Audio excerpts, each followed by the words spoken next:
आप देख रहे हैं आजा कहानियों के साथ। आप चलते कहानियों की ओर। भाई लोग, आप लोग कैसे होंगे? अच्छे होंगे। यह कहानी एक डरावनी बताने जा रहा हूँ। यह कहानी एक डरावनी रात की किसी गांव में शशि नाम का एक लड़का रहता था। वह परीक्षा देने के लिए गुजरात जा रहा था। ठंडी का दिन था। चारों तरफ से कोहरा छाया हुआ था। आमने सामने भी कोई नहीं देखा रहा था। पूरे 15 घंटे के बाद वह गुजरात पहुंच गया था। परीक्षा अगले दिन थी, इसलिए वह होटल में रहने के लिए सोचा। रात हो गई थी और काफ़ी उसे उसके बजट में रास्ता होटल मिल नहीं रहा था। काफ़ी ढूंढने के बाद उसे एक रास्ते में होटल मिला। वह उस होटल में एक कमरा बुक करवाया और जब वह कमरे में गया तो देखा कि कमरे के चारों तरफ जाले लगे हुए हैं। ऐसा लग रहा था कि यह कमरा कभी सालों से बंद पड़ा था और कमरे के अंदर का माहौल एकदम डरावना सुनसुनाटा लग रहा था। लेकिन उसने यह सब नज़रअंदाज कर दिया और होटल से खाना मंगवाया और खा पी कर सोने चल दिया। जब वह सो रहा था तो लगभग रात के 1 बजे के करीब उसे किसी के पायल की घुंघरी की आवाज़ सुनाई दी।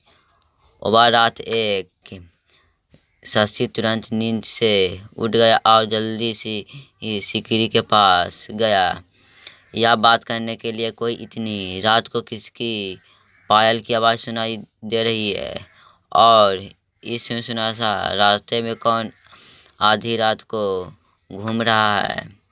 क्योंकि वह होटल में शशि और मैनेज के अलावा कोई नहीं भी था। तो या फिर किस औरत की पायल की आवाज़ सुनाई दे रही है। शशि खिड़की पर काफ़ी देर तक खड़ा रहा, लेकिन उसे कोई भी नहीं दिखाई दिया।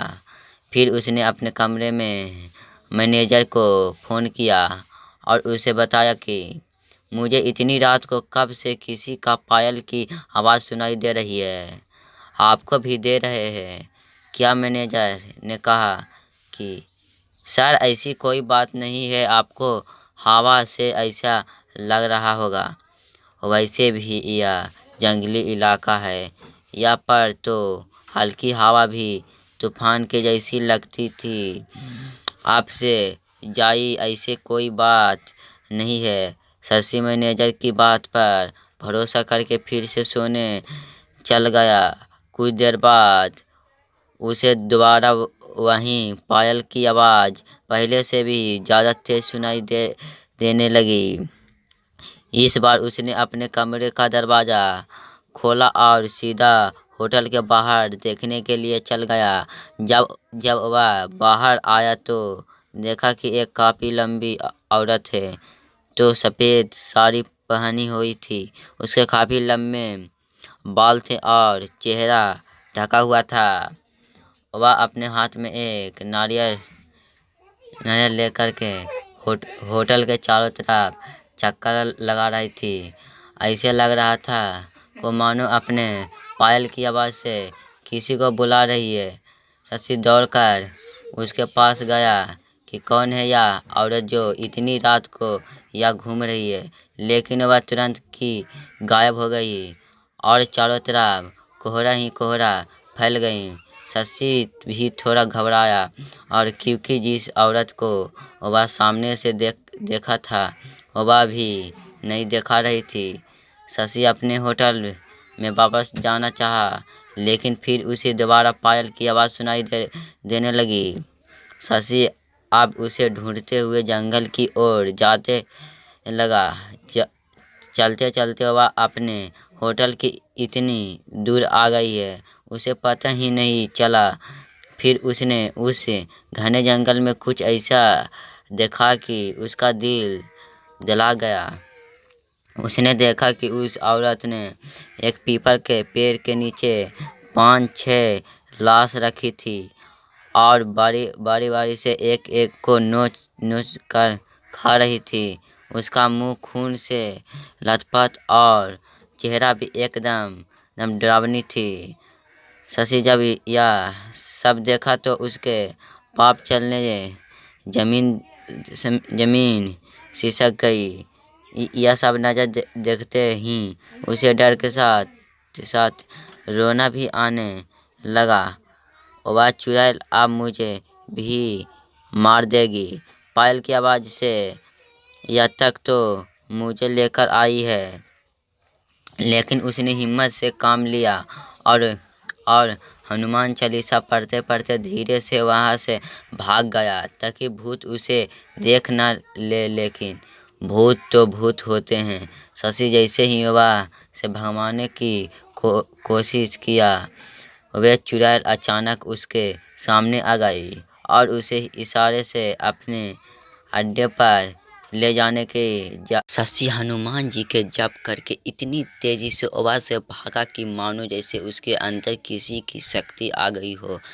भागते भागते सीधा वह अपने होटल वापस आ गया। वह थोड़ी देर रुका तो उसे एक आदमी दिखाई दिया। उसे देखकर ऐसा लग रहा था कि यह अच्छा आदमी है। वह शशि के पास आकर बोला, अरे भाई, क्या हुआ? तुम्हें इतना डरे हुए क्यों हो? शशि ने सारा किस्सा उस आदमी को सुनाया तो उसने बताया कि भाई, तुम बहुत किस्मत वाले हो कि आज तुम बच गए हो। भूत किसी को भी नहीं छोड़ती थी और तुम इस होटल में क्या कर रहे हो? इसके तो बंद हुए काफ़ी साल हो गए। जब जब शशि उस आदमी का इतना बात सुना तो उस डर का मारे पसीने निकलने लगे। फिर वह आदमी बताने लगे कि इस होटल में बहुत साल पहले एक लड़की के साथ चार लड़के उसका भयानक तरीके से रेप करके मार दिए थे। लड़की तो मर गई, लेकिन किसी को भी नहीं छोड़ती थी और जो भी रात के समय में इतना रास्ते से गुजरता है कि सबको अपने कब्जे में कर लेती है और मार देती है। और कुछ दिन बाद इस होटल पर पुलिस का छापा पड़ा था से यह होटल बंद है। शशि जब उस आदमी की पूरी बातें सुना तो वह बहुत जोर जोर से रोने लगे, यह सोचकर कि आज मैं मरा जाता। फिर वे आदमी शशि को चुप कराया और बोला, चलो आज रात तुम मेरे घर रह लो, मेरे घर पास में ही है। डरो मत, अब मैं आ गई हूँ।